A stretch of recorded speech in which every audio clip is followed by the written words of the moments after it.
This is Leroy Nanner signing back in from where he left off. In this episode of the showcasing of my friend's server, we are going to do the mage kits as promised in the last video after the GAT kits, Jack of all trades. So right off, we're going to start with Pyro. The first Pyro kit you're going to unlock is the Pyro, or Pyromancer. It has pretty good armor. It's got golden helm, iron armor, golden leggings, and iron boots, all with Unbreaking 3. Not really good armor, but good medium armor. At this point, if you're fighting people who have classes before this, you're probably going to own them. You get a diamond pickaxe with sharpness 4, 10 attack damage. This is an OP pickaxe to have. It's a very good one to have by your side. Your melee capabilities are not limited at all. You come with a stack of TNT and a flint and steel to light it. You get 64 steak to keep you fed, and you get a pyro staff. Now, Tyler made the whole kit, but I made the pyro staff part. It's a blaze rod with fire aspect 2 and sharpness 2. Good for giving those enemies a little nasty surprise, Basically, the goal of the pyro kits are going to be, like, get your enemies on fire in any way you can. Like, literally any way you can. Explode them or get them on fire. These are going to be the most, like, fun kits to use. They're just going to be, like, maybe not the most effective, but they're going to be definitely one of the most fun troll kits to use to, like, just troll people to death. Because they'll have that constant fire damage and they'll be constantly getting blown up, so. First pyro kit is basically a starter, like a prequel to all the other pyro kits, showing what they're going to be, but a little weaker. Next pyro kit we were thinking you would unlock is the villager kit. All leather armor, with Unbreaking 3 and Protection 2. Your melee capabilities are very limited with this class. You get a Holy Emerald block with Sharpness 5, just an Emerald block renamed, Sharpness 5, Fire Aspect 2, and Knockback 1. It's an okay weapon, but I wouldn't advise having to use it. Then we have that carrot that you stole. It's a weapon, but I wouldn't advise using it. It's more of an Easter egg thing. Kind of a crappy weapon.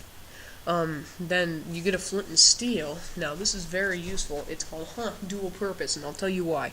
You can light TNT with it, set fires on the ground, and you can smack players with it, and they'll burst into flames. How awesome is that? 3 ways to destroy people in one little package. You come with a stack of TNT, and that's just about this kit. Overall, the kit is light armor, very light melee attack, but pretty awesome ways to, like, get in at people and do long-term damage. You're going to be able to run away from people, set traps, and do all sorts of things.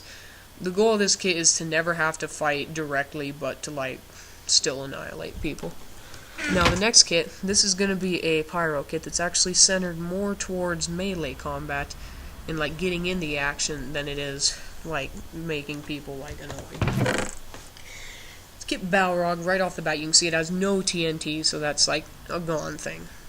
The armor has Protection 4 on all of it and Unbreaking 3.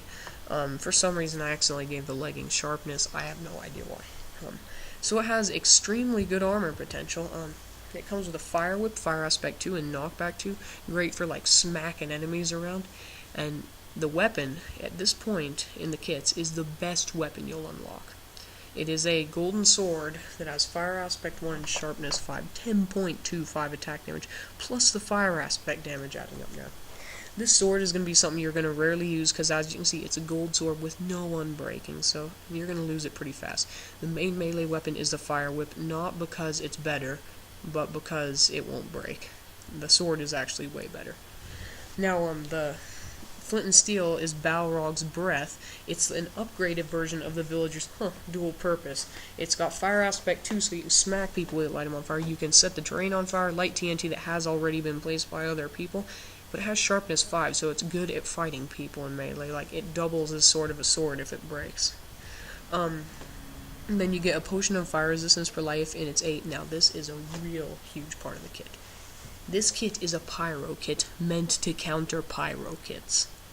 It is an amazing kit, and anyone else who has fire damage, they are going to do nothing to you. Anyone who places buckets of lava down, it's going to do nothing to you. So that's, like, basically the thing that sets this kit apart from all the other pyro kits, and really every other single kit in the entire package, like, bunch of kits. Then you're going to get for life a strength potion, because this kit's supposed to be modeled after the Balrog in Lord of the Rings, like the "you shall not pass," that monster. So it's going to be big, and it's going to have strength. Goal of this kit, counter pyro and anyone wielding flames. cripple them and just rush in and annihilate them while they're still wondering why they can't hurt you. Final pyro kit that we think you'll unlock is the kit Engineer. It's the best pyro kit in our opinion. Aside from Balrog, you may unlock Balrog last. You probably will, actually. You get Iron Helm, which is the Engineer's cap on breaking 3, fire protection 4. You get the Engineer's Garb on breaking 3, fire protection 4. Oh, just protection 4. The helm has fire protection. So you have very light armor, but you have pretty good attack. You get a hammer, which is supposed to be like a hammer of an engineer. It's a stone axe, 10.25 damage. It combines the damage of the Balrog sword in a more sturdy, hardy package, but you can't block it. Secondary melee weapon is the blowtorch. It is a redstone torch with fire aspect 2 and sharpness 5. Good to light people on fire and run away while they're still just burning and raging at you. The flint and steel takes a drop in this kit. It does not have the ability to hit people and light them on fire. You just have to do it on the ground. And it does come with a stack of TNT per life. The potions you get is fire resistance for 8 minutes, so that's sort of taken from the Balrog kit. So it's kind of like a mixture of all the pyro kits. Good for dealing damage, like the villager, and good for protecting yourself and countering pyro kits like the Balrog. You also get strength 2 potions. 2 per life. These are like very good strength potions, like big manly buff engineer strength potions. So this is sort of every single pyro kit put into one, and it's like good at everything the other pyro kits have, but it's not like super good at any of them, like the Jack kits. Now on to the mage kits. I don't have these labeled, I'm sorry, but I will get them labeled. We'll just start out with the top one. Actually, we'll start. This is the first one you're going to unlock. It is the Paladin kit. It's got full gold armor with protection 4, thorns 1, and unbreaking 3. The boots have feather falling 4. So you have very good armor. Actually, medium quality good armor.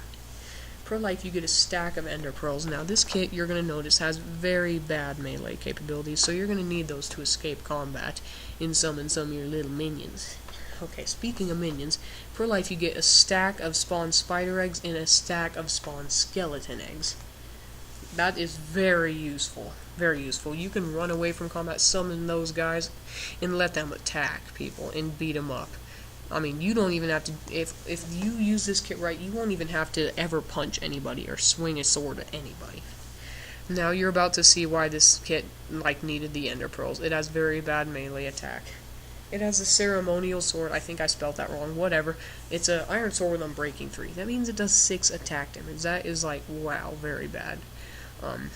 Yeah, very bad melee.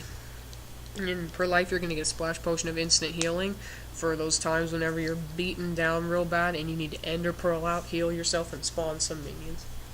Basically, the main goal of this kit is to stay out of combat completely and let your summoned creatures do the work for you. Occasionally, if you get hurt, ender pearling out, healing up, and then, once again, summoning more minions to chase after your foes. It gets a pretty limited supply of minions, and, yeah, and believe it or not, it's actually good to spawn skeletons in the daytime, because they do fire damage then. So, the main goal of this kit is to stay out of, combat and let minions do your work for you. Now, the next kit is the Battle Mage. You have iron armor, except for the, helm, all with thorns 1, so you don't have the best armor.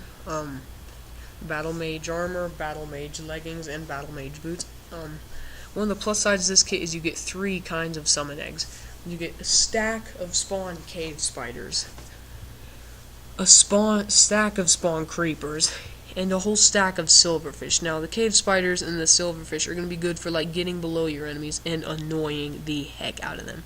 The cave spiders are basically like having a stack of poison potions that can chase after your enemies and do damage. Now, isn't that awesome? The silverfish are really good to annoy enemies because it'll take them forever to, get down and hit them. And while they're looking for the silverfish, you can just hit them and kill them. Well, probably not, because this kit's very weak in that matter. And creepers, pretty self-explanatory. Spawn, boom, and they're gone. The main weapon of this staff, which you could barely call a weapon, is a stick called the Oak Staff, and it's just a stick with knockback 2. Yeah. You're not going to ever have to use this thing. And this kit doesn't have ender pearls, so don't count on getting out of there. You get potions of instant healing for those times that you're like down and you need to run away